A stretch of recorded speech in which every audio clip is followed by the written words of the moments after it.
Shalom, apa kabar Bapak Ibu Saudara sekalian? Hari ini kita masih belajar firman Tuhan.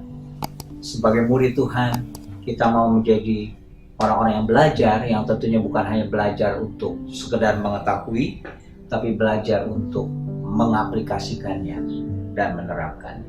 Hari ini kita mau merenungkan bersama-sama tentang apa itu keberhasilan, apa itu sukses menurut Tuhan.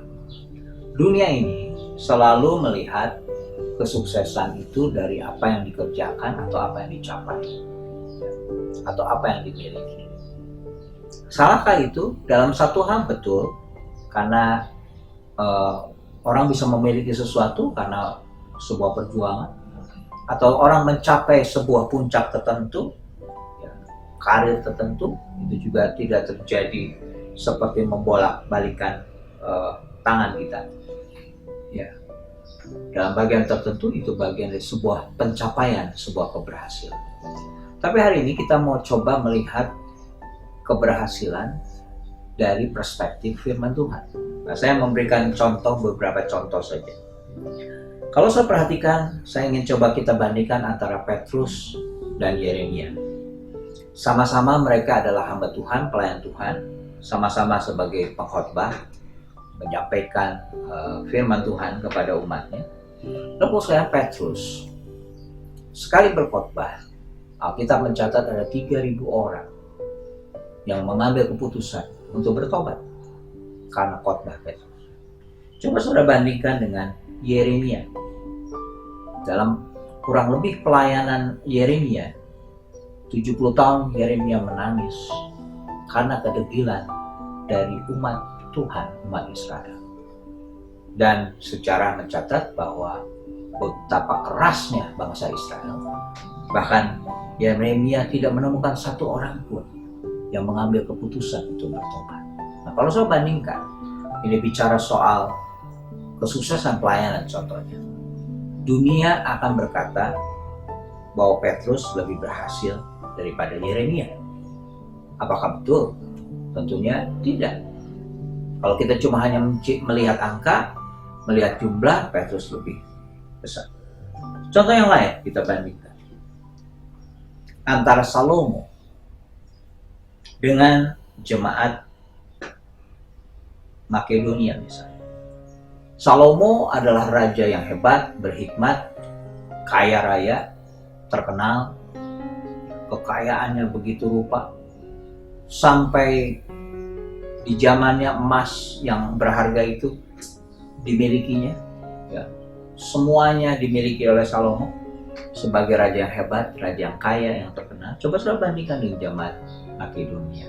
Dikatakan jemaat ini adalah jemaat yang sangat miskin, jemaat yang berkekurangan. Bahkan ketika mereka percaya kepada Tuhan pun mereka tetap berkekurangan. Tapi yang hebat, di tengah kekurangan mereka memberi, bahkan melebihi dari kemampuan mereka secara finansial. Tapi dikatakan mereka melakukan, mereka memberi, terlibat dalam pelayanan Paulus. Mereka miskin, tapi mereka kaya di dalam hati dan jiwa mereka. Kalau saya bandingkan ini, semua akan berkata Salomo. Semua berharap seperti Salomo. Semua berharap seperti Petrus bagi para pelayan muda tentunya. Tapi orang lupa, ada bagian yang lain adalah jemaat Makedonia. Contoh yang lain, Yohanes dan Petrus. Saya tahu bahwa Yohanes meninggal tua. Sempat dia mengalami juga digoreng, ya, ini kayak makanan saja ya, digoreng, tapi dia luput dan dia meninggal di masa tua. Bandingkan dengan Petrus, dikatakan Petrus ya, meninggal, bahkan dia meninggal dengan cara disalib terbalik. Ya, dia merasa nggak layak seperti Kristus, jadi meninggal dalam kondisi seperti itu. Atau Paulus misalnya dipancung. Nah, kalau kita lihat di sini, semua orang berkata, oh berarti ya jangan-jangan Petrus, jangan-jangan Paulus, ya bagi sebagian dunia ini dianggap terkutuk lah, cara matinya seperti itulah. Dan orang akan berkata, wah Yohanes meninggal tua berarti wah ini diberkati oleh Tuhan. Dan ada banyak contoh lagi. Ada contoh-contoh dua golongan ini. Yang satu, contoh tadi Petrus yang hebat pelayanannya, Yeremia yang dianggap gagal mungkin bagi zaman ini, atau juga Salomo dengan kekayaannya, keterkenalannya, dibandingkan dengan jemaat Makedonia, atau Lazarus contoh yang lain, yang miskin. Hari ini kalau begitu, bagaimana Tuhan memandang kesuksesan dalam kehidupan manusia? Nah, saya ingin mulai yang pertama begini. Kesuksesan di mata Tuhan selalu dimulai bukan dari apa yang kita miliki atau apa yang kita kerjakan atau yang kita capai, selalu dimulai dengan diri kita. Siapa kita? Tidak dimulai dengan having yang kita miliki, atau dimulai dengan doing yang kita kerjakan atau reaching yang kita capai, tetapi selalu dimulai dari siapa diri. Dan siapa dirinya adalah sebuah anugerah yang Tuhan berikan.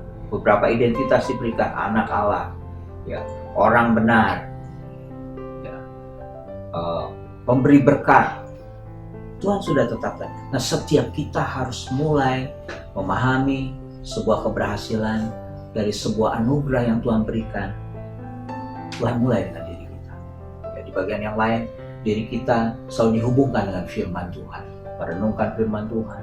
Karena sukses yang sejati adalah ketika diri kita terkoneksi dengan Tuhan, diri kita terhubung dengan firman-Nya, terhubung dengan Tuhan, dengan keintiman dengan Tuhan. Karena semakin kita terhubung dengan firman, terhubung dengan hadirat Tuhan, diri kita akan identitas yang baik dan akan terus diperbaiki, yang terus disempurnakan oleh karya Roh Kudus dan firman-Nya dalam diri kita. Yang pertama itu. Yang kedua, kalau kita memahami sukses dan berhasil dalam Alkitab, selalu bicara tentang ketika seseorang menggenapi, menuntaskan rencana Tuhan dan kehendak. Saya ulang. Yang kedua, orang disebut sukses di mata Tuhan melalui firman Tuhan adalah ketika seseorang menggenapi, menuntaskan apa yang menjadi rencana dan kehendak Tuhan dalam kehidupannya. Dan dia tuntaskan. Dalam Kisah Rasul 13 ayat 36 dikatakan demikian, sebab Daud melakukan kehendak Allah pada zamannya, lalu ia makat dan dibaringkan di samping nenek moyangnya, dan ia memang diserahkan kepada kebinasaan. Tapi intinya adalah Daud melakukan kehendak Allah di zamannya. Daud melakukan kehendak Allah pada generasinya. Ada 3 macam kehendak Tuhan yang perlu kita ketahui dan kita hidupi. Yang pertama adalah kehendak Tuhan secara moral. Adalah sebuah kehendak Tuhan yang Tuhan ingin ketika kita menjadi umatnya, hidup kita diperbaiki. Karakter kita, hidup kita, hidup benar di hadapan Tuhan, hidup suci di hadapan Tuhan. Kehendak Tuhan secara moral. Goal dari kehendak Tuhan secara moral adalah kita menjadi semakin serupa dengan Kristus. Yang kedua adalah kehendak Tuhan secara kehendak Tuhan berdaulat. Jadi ada kehendak Tuhan merupakan keputusan dan ketetapan Tuhan, dan kita perlu belajar menyesuaikan, dan itu terjadi dalam kehidupan kita. Jadi ada kehendak Tuhan yang berdaulat. Yang ketiga adalah kehendak Tuhan secara pribadi. Artinya ini, setiap pribadi itu unik, setiap pribadi itu istimewa di mata Tuhan, dan setiap pribadi itu punya panggilan masing-masing, punya cara Tuhan sendiri masing-masing dalam menggenapi kehendak Tuhan secara pribadi. Ada orang di kehendak Tuhan atas dirinya adalah menjadi pelayan Tuhan untuk orang-orang gelandangan misalnya, atau untuk orang-orang tua, atau untuk orang-orang yang anak-anak jalanan, atau untuk pelayanan-pelayanan yang lainnya. Ada orang Tuhan sudah memberikan kehendaknya buat kita. Nah, saudaraku sekalian, kita perlu belajar mencari tahu apa kehendak Tuhan secara pribadi di dalam hidup kita. Saudaraku sekalian, jika kita belajar menghidupi kehendak Tuhan, apakah kehendak Tuhan secara moral, kehendak Tuhan secara berdaulat maupun kehendak Tuhan secara pribadi, dan kita menggenapi, kita belajar menghidupinya, belajar menjalankannya, belajar menuntaskannya. Itulah yang disebut keberhasilan, itulah yang disebut kesuksesan di dalam Tuhan atau di mata Tuhan.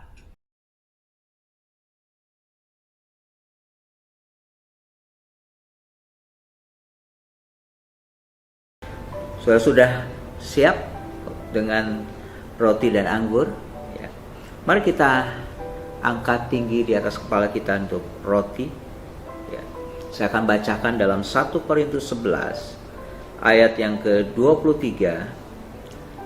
Sebab apa yang telah kuteruskan kepadamu telah aku terima dari Tuhan, yaitu bahwa Tuhan Yesus pada malam waktu ia diserahkan mengambil roti. Dan sesudah itu ia mengucap syukur atasnya, ia memecah-mecahkannya dan berkata, inilah tubuhku yang diserahkannya bagi kamu, perbuatlah ini menjadi peringatan akan aku. Mari kita bersama-sama menikmati roti yang adalah tubuh Kristus ini. Haleluya.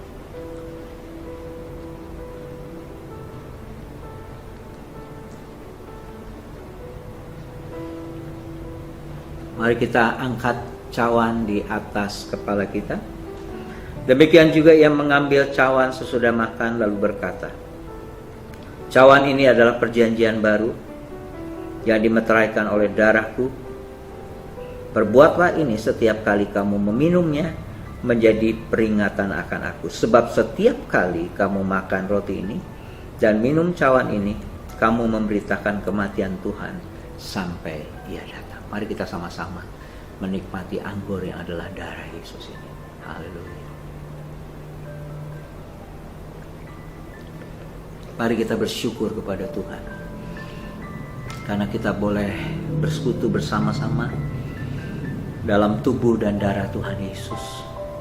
Kita bersyukur kepada Tuhan. Mari kita berdoa kepada Tuhan. Bapa, terima kasih kalau hari ini kami boleh bersama-sama bersatu dalam tubuh dan darah-Mu Tuhan.